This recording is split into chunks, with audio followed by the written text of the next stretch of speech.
Promises of a peace deal, but is it actually going to be signed? Where negotiations stand with Iran.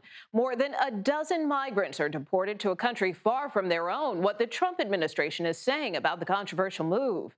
It's game day. The U.S. men's national soccer team makes its debut at the World Cup. We scored an interview with a member of the 2022 team.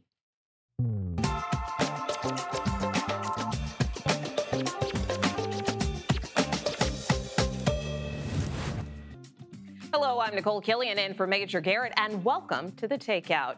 Is a deal between the United States and Iran finally within reach? Despite vague and sometimes conflicting messages from the White House and the Iranians, there's reason tonight for optimism. Let's parse through the social media tea leaves.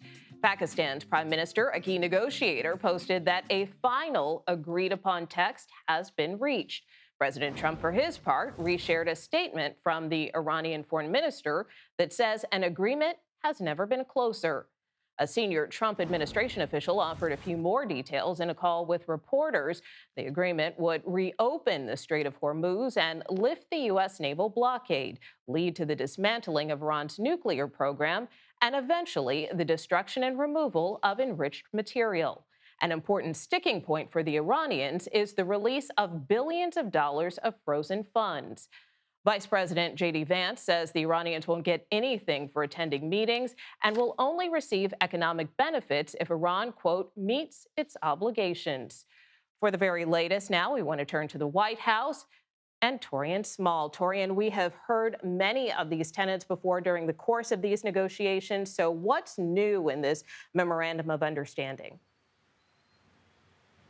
Yeah, Nicole, a couple of things, and this is all information we gleaned from conversations with the senior Trump administration official. It appears that the language around the enriched uranium is somewhat new in this agreement that the Trump administration appears to be working out. This is much different from kind of the nebulous space that we were in with the previous memorandum of understanding. This would essentially commit to the U.S. taking hold of the disposal of that enriched uranium. The next piece here, I think, is kind of the inner workings of the Iranian government, considering the fact that the supreme leader was working at an undisclosed location. There was a courier going back and forth between these negotiations. It appears that there has been an agreement on text, according to senior Trump administration within the Iranian government. So that's why we're seeing this optimism being pushed forward towards reaching an agreement sooner than later. And in terms of that sooner or later, do we have a better sense of when the U.S. and Iran could finalize this deal and sign an agreement? Well, according to the president, he thinks that could happen as soon as this weekend. That senior Trump official was really cautious about pinpointing a date, but we know as soon as that memorandum is agreed upon, that starts the 60-day countdown to an actual peace deal. I think this is what's most crucial, especially as we're seeing early reaction from lawmakers as to the efficacy of this agreement. We heard from people like Senator Lindsey Graham, who is a staunch Trump supporter and notable Iranian war hawk. He circled around this idea of reports previously on what this memorandum or agreement would look like, saying that this cannot be a replica of an Obama-era Iran nuclear deal. And he said ultimately any agreement that is struck between the Trump administration and Tehran has to come through Congress for its approval, Nicole. All right, Torian Small at the White House tonight. Thank you so much. I want to turn now to CBS News contributor and former CIA officer Elliot Ackerman. He joins me now from New York. And Elliot, what's your take and what's your reaction to these potential terms? Listen, it seems to me that a deal is always hinged around a few elements, and they keep recurring, right? It's the Strait of Hormuz, getting that back open. It is Iran's nuclear program and making sure that that is either entirely eliminated or severely curtailed, and its financial remuneration for Iran and the cost of this war so they can rebuild. And those seem to be the three pieces that are on the board, and both the Iranians and the Trump administration, continue to circle those to try to get them into some type of a balance where there could be a deal.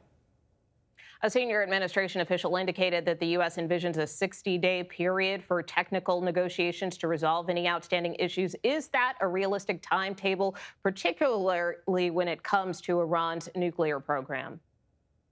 I think we're just going to have to see. I mean, really, the devil is in the details when it comes to the nuclear program and the real technical specifics on whether or not Iran will dismantle or whether or not they're going to kind of hold a few things back. So, 60 days might be enough to get it down. But again, we've seen these negotiations deteriorate several times now. Fighting is still ongoing in Lebanon. Could a deal with Iran make a truce there more likely?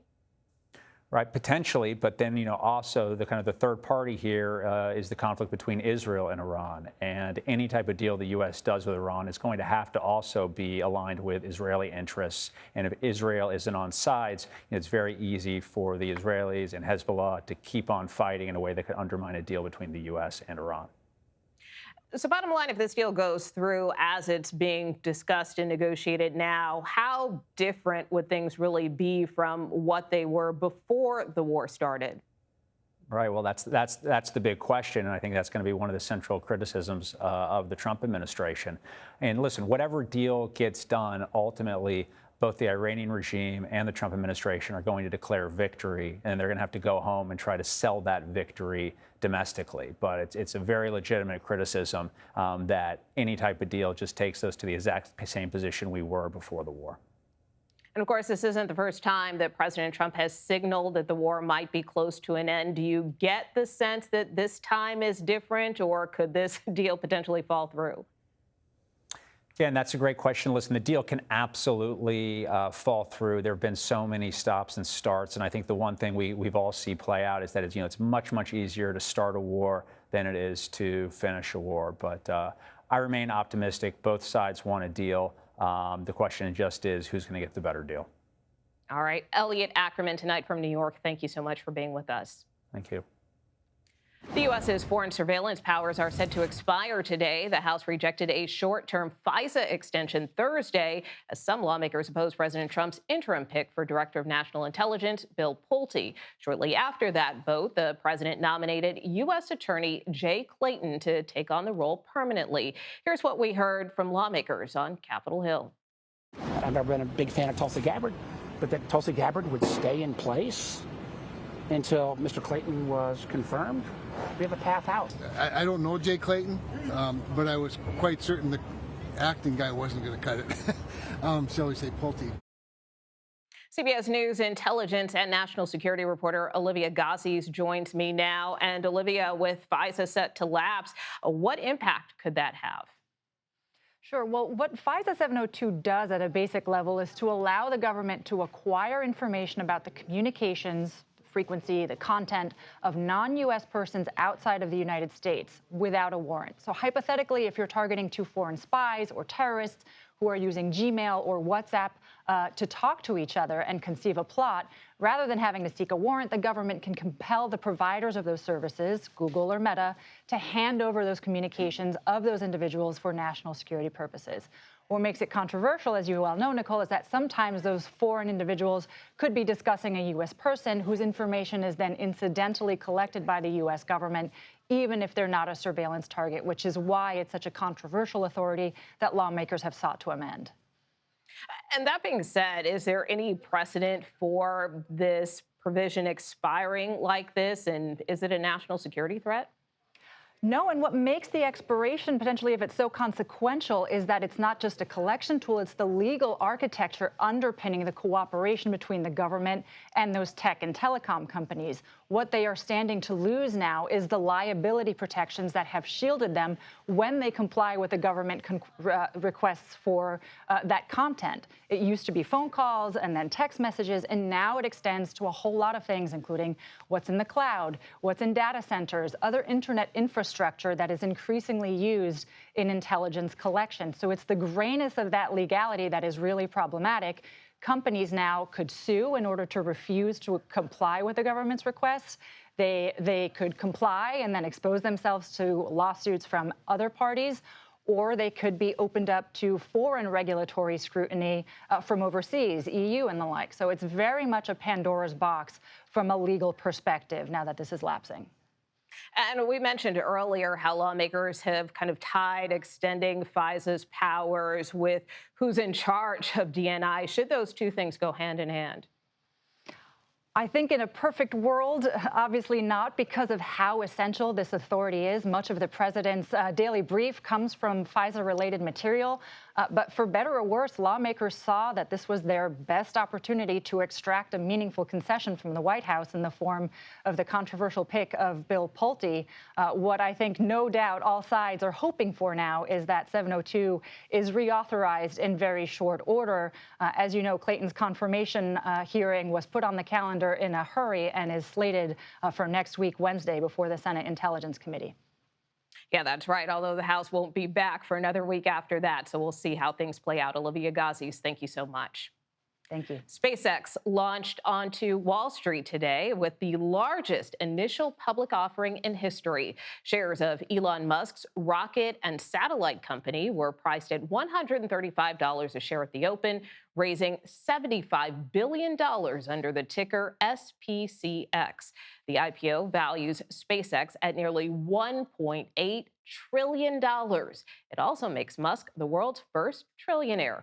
CBS News Money Watch correspondent Kelly O'Grady is at the New York Stock Exchange with more. And Kelly, this IPO was highly anticipated. That's probably an understatement, but did it meet expectations, and can it sustain this opening day rally? It met my expectations, Nicole. This is a really exciting day. You're right. We have been anticipating this for a really long time. It's expected to start off this massive IPO parade as well, with a number of major names coming to the market within the next year. But the initial pricing was $135. It soared past that, ended right above $160 per share for the day. So certainly much better than they originally expected. I mean, that certainly they priced it where they thought that they could get, right? So that the performance of it was definitely better than that sort of base level, but certainly better than I think a lot of people expected. You can get a lot of volatility in that first day, even sort of first week. I remember Facebook way back when it first IPO'd, it was pretty much a flop. And of course, the company went on to do quite well, now rebranded as Meta. But look, can it sustain this? I look at this two ways. We are now going to see SpaceX report quarterly. They're a public company. We're going to get to look at their financials. How are they doing? We know that they're not profitable right now. And so investors, there's all this hype, but they're going to expect some meat, some return on that. That's going to be one way to see if it sustains. Another way, I mean, it's Elon Musk. A lot of times his companies, we know with Tesla, don't trade with the actual fundamentals. They trade with the man. And he's been very outspoken at certain times. It's impacted the stock. So SpaceX is going to be a really interesting one to watch, specifically because it's a Musk company. And remind folks out there, why did the company go public, and what are Elon Musk's goals for SpaceX moving forward? So a company normally goes public for two reasons. One, the folks that invested all that time, that energy, they're able to cash in for that time and effort to really mean something from a very tangible perspective. But the bigger reason is that these companies need money. They raise money from investors in many private rounds of financing. That's exactly what SpaceX had done to this point. But in order to achieve all of that company's goals, they need more money. And that's where you go to the public market and you're able to get an influx of cash with people wanting to become part of, hopefully, your success story. Now, the goals, it is a lot for SpaceX, because remember, this is not just a space company, it's an AI company. It is a social media company. X, formerly Twitter, is within the SpaceX brand. They're looking to go to Mars. They're looking to take the space economy to this next frontier, put data centers in space. They're looking to create the leading artificial intelligence platform out there. They're going to have a lot of competition from some other competitors in the market, but very lofty goals there. And how significant is it that Musk became the world's first trillionaire? I mean, can anybody catch up to him at this point? It sounds like an Austin Powers movie right now, Nicole, right? $1 trillion. Look, can they catch up to him? His wealth is going to keep growing exponentially as the companies do better and better, right? Tesla, SpaceX, whatever else he might do in the future. He's been very prolific. And the next few billionaires together that are behind him, amassed together don't actually equal his wealth now. But what goes up can come down. We have seen that with his net worth. Others have surpassed them in the past. I don't think he's the only trillionaire we're going to see in the future. He's just the first. And what does this mean more broadly for SpaceX employees? Is this life-changing liquidity for thousands of workers? It is. You know, there's the estimate that there's over 4,000 folks that are millionaires now because they bet big on a company that, you know, you heard Elon Musk say today that if someone had told him he would have the biggest IPO in history, and I'm quoting him, he would say, "What kind of good crack are they smoking?" It was a very funny moment when he spoke this morning. But those people who bet on the company earlier, we're talking everyone from executives to welders. My colleague Jolene Kent spoke to one welder who had $10,000 worth of shares when he originally started with SpaceX, and he's made close to $1 million today. So there are some really exciting stories that from someone who didn't ever expect to be able to have that kind of money, they come out of today with a dream. All right, Kelly O'Grady, thanks so much from the New York Stock Exchange. Coming up later this hour, a mass shooting in Texas ends with the suspect dead, the latest on the investigation into the attack. Plus, more than a dozen migrants are sent from the U.S. to the Central African Republic, even though it's not their home country. What's behind this new round of deportations?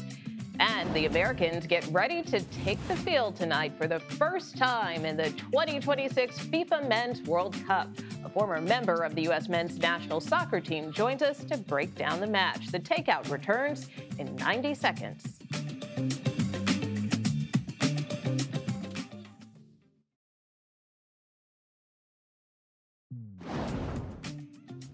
A U.S. official tells CBS News the Trump administration deported about 20 migrants from countries, including Afghanistan and Iran today, sending them to the Central African Republic. An immigration lawyer says one of the deportees was an Iranian pro-democracy activist who had received legal protection in the U.S. The State Department urges Americans not to go to the Central African Republic, citing armed conflict, violent crime, and kidnapping. CBS News immigration correspondent Camila Montoya Galvez has more. And Camila, what else do we know about these deportations? Well, Nicole, this is the latest front, if you will, in the Trump administration's unprecedented efforts to deport thousands of people to so-called third countries, meaning countries that are not their own. The administration has brokered agreements with several dozen nations across the globe, including in Africa and Latin America, so they can receive and accept people who are not their own citizens. We have seen the administration, for example, send hundreds of Venezuelans to El Salvador to be imprisoned at a notorious mega prison there. The administration has sent people to Eswatini in South Africa, also South Sudan and other African countries like Ghana, Cameroon, Equatorial Guinea, Rwanda, to name a few. And the administration says that it is doing this, Nicole, because many of these individuals may not have legal status in the U.S., but they do have protections from being sent back to their home countries because U.S. immigration judges have determined that they could face persecution if returned to their home countries. So in order to essentially bypass and circumvent that, the administration is then sending them to third countries. And the open question now is what happens to people from Afghanistan, people from Iran, people from Iraq, people from Armenia who are being sent to countries like the Central African Republic, as was the case this week. There is no clear guidance from either country, the U.S. or the Central African Republic, Nicole, on what will happen next to these deportees. In some cases, some of the third countries have sent the deportees back to their home countries, even though, again, some of them have said that they fled those countries because of violence and persecution. Yeah, and in this particular case, I mean, why the Central African Republic, particularly if the U.S. considers it one of the most dangerous places in the world? And just to underscore that point, I want to read you the travel advisory from the U.S. State Department for the Central African country. It says, do not travel to the Central African Republic for any reason. U.S. citizens are at risk due to unrest, crime, kidnapping, health, terrorism, and other threats. That is coming directly from the U.S. State Department, which also instructs Americans who happen to be there for whatever reason to draft a will, to make a proof of life protocol with loved ones, and also even to leave DNA samples with medical providers in case their families, Nicole, need them for identification purposes. That is how dire the situation is in the Central African Republic, according to, again, the U.S. government. Now, why is the administration sending people to this country?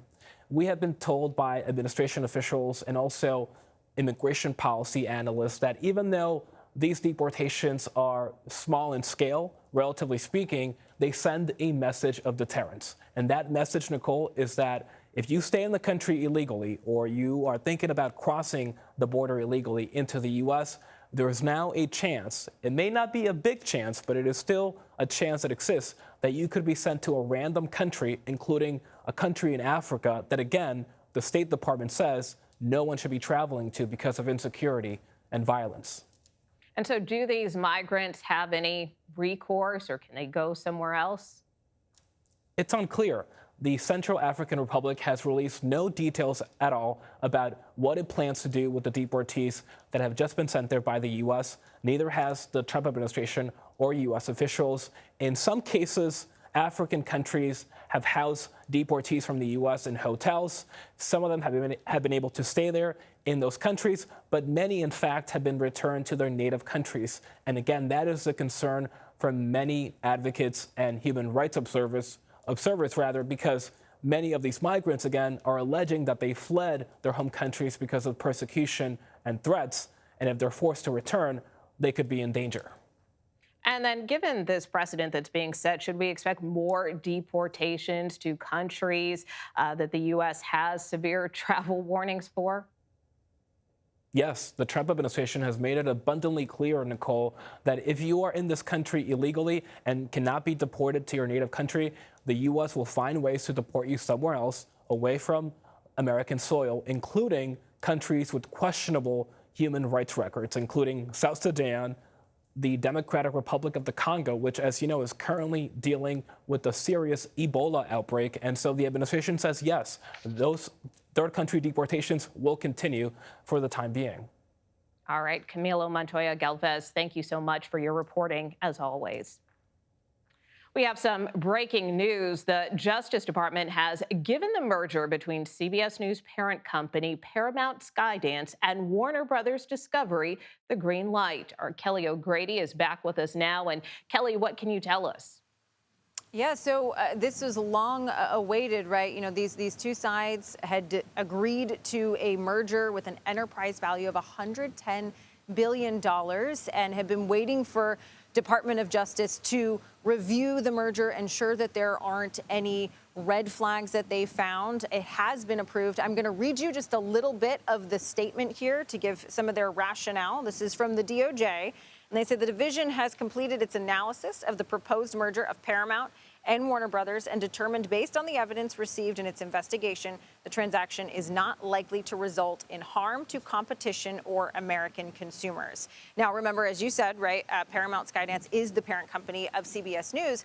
And what they were looking at was a number of things. That definition of harm to consumers. Remember, these two behemoths coming together, spanning linear television, number of television channels coming together. There's multiple streaming services, right? They needed to look at both of these companies, ensure that there wouldn't be any impact on competition. Now, the DOJ has reviewed that and given its approval, but there will still be a few steps that Paramount has to or hurdles, I should say, that Paramount will have to clear. One, we do know that a number of state attorney generals are looking to challenge the merger. That would be one thing. But also, these are two global companies. The EU, the European Union, has given a July 14th deadline, so just around the corner, but they are also looking at the regulatory implications for these two companies coming together. But certainly a very important hurdle cleared today with that DOJ approval. But Nicole, I just kind of take a broader zoom out of what this means for the industry. We've seen so much consolidation in media and entertainment, the streaming wars, right? It was, we used to have the expanded basic cable package, and then it was, oh, we only want to pay for what we want, and you have all of these companies creating these things. We're now seeing more consolidation and certainly this merger of these two big companies coming together may be a sign of things to come in the space. All right, Kelly O'Grady, thank you so much for those breaking developments. Fight night at the White House. What to expect at the UFC cage match headlining the president's birthday weekend. You are watching The Takeout.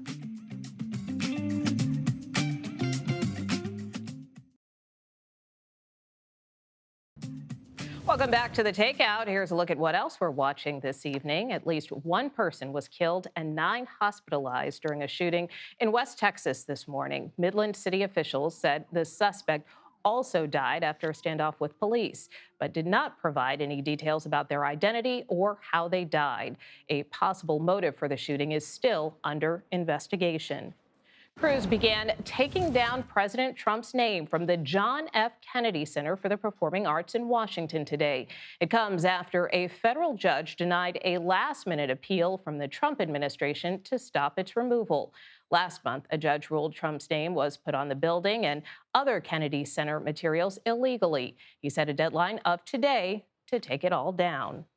A federal judge has ruled the White House can host UFC matches on its South Lawn this weekend. The mixed martial art event is set for this Sunday on President Trump's 80th birthday. A recent court filing estimates the event has cost more than $60 million. Want to turn now to our panel, CBS News political director Fin Gomez, CBS News political contributor and Democratic strategist Chuck Rocha, and Republican strategist Leslie Shedd. And Fin, I want to start with this ruling. Sure. I mean, was this UFC event ever in jeopardy? And also just tell us what it was like to be at the Claw. You went a couple of times. I did check out the Claw, but yeah, first on the legal ruling today, talking to legal experts, it didn't seem like this attempt had really any teeth to it, if you will. So yes, the judge ruled against it, clearing the way for this big event that's happening on Sunday. I did go down to the Octagon on the South Lawn of the White House. Look, this administration's seen a lot of political brawls, a lot of big brawls, nothing quite like this one, okay? You're looking at, there's gonna be 7 fights, a couple title bouts. I'm particularly looking forward to the former champion Alex Pereira. He's one of my favorites. I am somewhat of a UFC fan. Look, it is not without controversy, obviously because of the lawsuit. It's had its criticism, but just going down there and seeing it, nothing like this has ever happened in White House history. It's definitely not on the South Lawn there. Yes, Teddy Roosevelt held some boxing matches. They were kind of like friendlies, kind of famously, but nothing quite like this. 4,000 people are expected there on the South Lawn, including the president, some cabinet members, some other folks, and also we're told 75,000 people have been given tickets to watch the fight from the Ellipse, which is, as you know, right behind the South Lawn. But just seeing the Claw, as it's called, the Octagon, in person is just in itself is a pretty impressive engineering marvel, just objectively, just to see that. But it is quite the sight. I'm not going to lie. Yeah, well, I've seen it from the other side of the White House as it was being put up as well. But Leslie, to Finn's point, I mean, yes, this is an unprecedented event. And yes, it's the president's birthday. It's America's upcoming 250th birthday. But what's the rationale behind this? I mean, is the president just doing this because he can? I think he's tapping into a non-traditional sporting event. And he's kind of showing people, hey, you know, the White House can be fun. It's not stodgy anymore. He's pulling it into modern times. I think back to other presidents that have kind of stepped outside the traditional box that people kind of put the presidency in and the White House in. And that's always generally made them more popular. You had Bill Clinton, right, when he went on MTV and got asked the famous boxer or brief question. And I think that resonated with regular voters. People like that. For my friend Finn, I'd like to correct that the Roosevelt actually got in the bout and fought himself. Teddy Roosevelt did. He got in the ring. Yeah. And I give you all the money I got in my checking account if Donald Trump could even step that high to get in the ring. But I digress. The point about this is really interesting. And I agree with making it fun. But if you've got a Donald Trump tattoo on your body or you got a Let's Go Brandon flag on your boat, you think this is the greatest thing ever. If you're just a working stiff out there trying to make it every day, you're like, this is just another example of them spending money or somebody spending money when I ain't got no money. Whether it's their fault, the president's fault or not, the optics are not good heading into a midterm. And I want to turn to something else, Chuck. I mean, obviously, we just mentioned ahead of this panel this decision today by a judge. Basically, in essence, it means now that the president's name has to come off of the Kennedy Center. Do you see this as a victory for Congresswoman Joyce Beatty, who was really the first to challenge this? Nicole, you make a great point. And when Donald Trump is not talking about gas and groceries, Democrats are winning. If we're having to talk about the Kennedy Center, the reflecting pool, knocking down a piece of the White House to build a ballroom, those are things the American people are saying, well, I don't really care either or. I just know that I can't make it as much. And Donald Trump and Republicans aren't talking about the cost of living, then it's going to be a good day for Democrats. And I also, because there were a lot of legal decisions today, so it was like UFC, it was the Kennedy Center, but also, interestingly, Finn, there was a judge who weighed in once again today on the White House's or the administration's anti-weaponization fund, basically continuing to block that fund. But what is interesting is that this judge said that she doesn't think that this fund is dead, that it's possible that it could rear its head again. Now, we heard from Todd Blanche a couple of weeks ago saying they're not going to proceed, but is there a chance this fund could be resurrected? Well, I mean, according to her statement, yes. And I do think that when that happened, there were a lot of congressional Republicans who were probably wincing because they know that politically it's probably going to be a pretty big obstacle if that it does ever come to fruition. It has been there, as you know better than anyone, there has been some serious pushback, especially from Senate Republicans on this, especially we're 144 days away from the midterm elections. I think a lot of them were hoping that it goes away. I also, Leslie, want to go back to what we talked about at the outset in terms of UFC. Obviously, there are a lot of big events coming up right now. We talked earlier in the broadcast about the World Cup. Again, we've got America 250 events. This all coming at a time where Congress has now left town without reauthorizing FISA. Yes, the president did name a new DNI nominee, but can he get confirmed? I think he can. You've already started to see some Democrats come out, notably Mark Warner, who is the ranking member on SIPC, and Jim Himes, who is the ranking member on HIPC. So I think those are really good signs. I think he'll get confirmed. They've already scheduled the hearing. It's going to be next Wednesday. I wouldn't be surprised if they expedite this and get it done before the end of the month. But Chuck, are these good optics for Democrats? I mean, they basically opposed this in mass numbers and left town, and it was all based on this acting DNI director, Bill Pulte. I mean, the president's named someone new.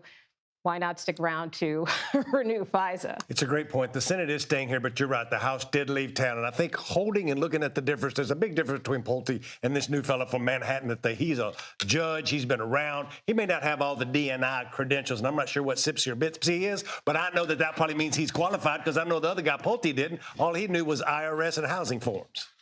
All right. Well, a discussion to continue. More fun on a Friday with this panel. We want to thank you so much, Finn, Chuck, and Leslie. An unusual choice for voters, Sullivan or Sullivan. Two Republicans with the same name are battling on the ballot in Alaska, but some people are claiming this isn't just an innocent coincidence. We'll explain. You are watching The Takeout.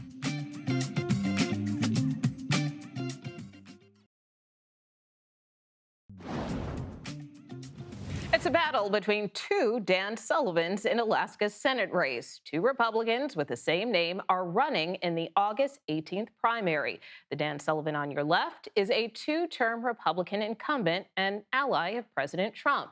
The Dan Sullivan on your right is a retired teacher who filed his candidacy just 3 days before the deadline. If you thought remembering their different backgrounds was confusing, well, take a look at their campaign logos. Without their middle initials, it's pretty hard to tell which is which. Now Republicans are accusing Democrats of playing a dirty trick on voters, a claim they deny. CBS News election law expert and contributor David Becker is here to talk more about this campaign confusion and quite an interesting race that's shaping up in Alaska. I mean, what are Republicans alleging here, and how are Democrats responding? So this occasionally comes up, particularly with people with common names, and you'll see someone alleged to be a plant, basically, from the other party intended to confuse voters when they're filling out their ballot. They might not read it really carefully. They might not look at the middle initials.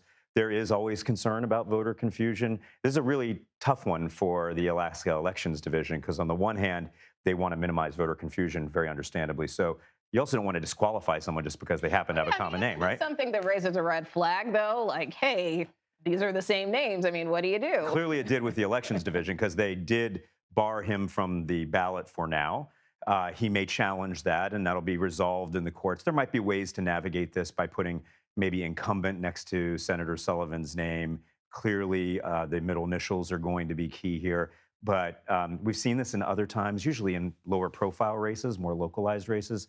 but it occasionally comes up, and hopefully the voters will be able to read that ballot really carefully. Yeah, and and I make was going sure to say, this isn't necessarily a low-profile race. I mean, this is a seat the Democrats want to flip. So what are their chances here? Well, I mean, I don't know what the political chances are going to be. Alaska can be a very closely divided state at times. So if there's confusion that affects a few thousand voters, that could affect. And there's not that many voters in Alaska. So we're not going to, you're not going to see millions of voters like we saw in California last week. It's going to be really incumbent upon Senator Sullivan to clearly delineate where he is on the ballot and make sure his voters know who he is. And hopefully the Elections Division will find a way to navigate this. I want to turn to another state on the West Coast, California, where, of course, voting continues, or I should say counting votes continues there in the Golden State. And that has kind of prompted some unsupported claims of voter fraud. Just from a basic level, why is this particular count taking so long? Well, I'd suggest it's really not taking necessarily all that long. California is just huge. It has millions and millions of voters. In the very first report on election night, they reported out 5.1 million ballots in California in a primary election. That's more ballots than were cast in 40 states in the presidential election in 2024, just to put that in perspective. So they're counting a lot of ballots. And they had another challenge, which was a lot of ballots were dropped off on election day, mail ballots. And the county election officials throughout California are doing the work that I think we all want them to do, which they are checking every single one of those mail ballots, making sure the right voter returned them, that that person is eligible, that that person didn't try to vote in another way, so there weren't any double voters. And that takes a little bit of time. But as we sit here today, 96% of the ballots were counted. All of the major races have been called. And remember, they weren't just trying to determine who was first. They were trying to determine who was second and third, because those top two candidates advanced to the general election. I think this is all the way California operates, because they have so many mail ballots and they have so many voters. And we knew this ahead of time. What we're seeing right now is people who might not be happy with the outcome of elections spreading disinformation about it and alleging fraud when there was no fraud that has been found at all. In fact, the U.S. attorney for Los Angeles sent his assistant, the first assistant U.S. attorney, down to the Los Angeles County Vote Counting Center. And that place is transparent. They're live streaming it 24/7. There are observers from all the campaigns and the parties in that building while the votes are being counted. And he, of course, is welcomed in to transparently observe as well. All right, David Becker, thanks so much for setting the record straight there. Thank you, Nicole. The U.S. prepares for kickoff. After the break, a FIFA Men's World Cup veteran joins us with what to expect when the Americans take the pitch tonight. You're watching The Takeout.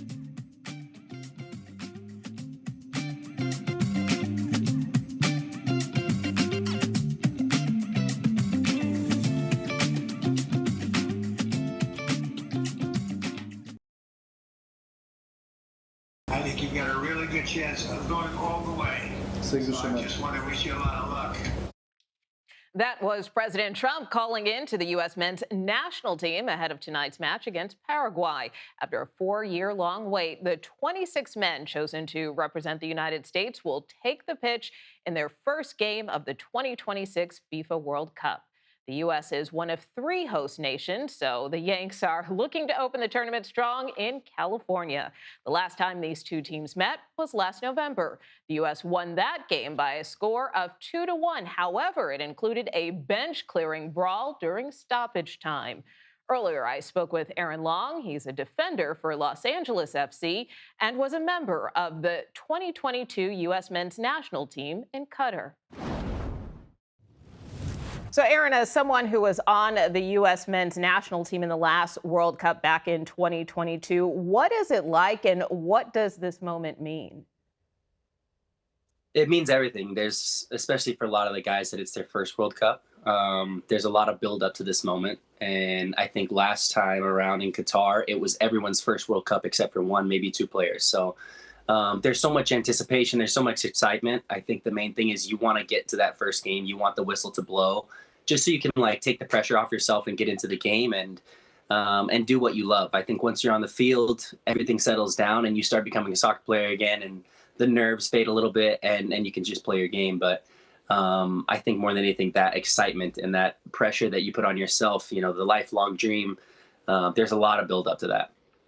You've played with a lot of the guys who are actually on this year's team. So how will this first game set the tone for the tournament? First game is huge, especially in a tournament like the World Cup where there's a group stage.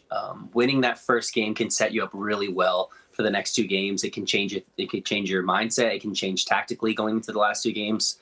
And it's a very tough opponent that we're facing first. So I think a win here and 3 points will make everyone just settle all the nerves, make everyone feel really good and easy going into the next 2 games in the group stage. The last time the U.S. hosted the World Cup was more than 30 years ago. Now that it's back on home soil, what impact, if any, could that have? I think it's a ton of impact. I mean, growing up playing this game like we all have, we've heard so much about the '94 World Cup and the legends that came from it and how much soccer took a boom in the United States after that '94 World Cup. I also feel like soccer is still the little brother to some of the bigger sports here in the United States. So any chance that we can put our game that we love on the highest pedestal in the World Cup and inspire young children at the highest level, we know that that's a serious possibility. And the guys know that, and they know that if this is a really successful World Cup campaign, the ramifications that can come from it are humongous. And so many young kids are going to fall in love with this game, and the sport could really boom in the United States. So we understand the significance, absolutely. In terms of this first game between the U.S. and Paraguay, the last time these 2 teams met, there was actually a brawl. So could this change the way that the U.S. approaches tonight's match?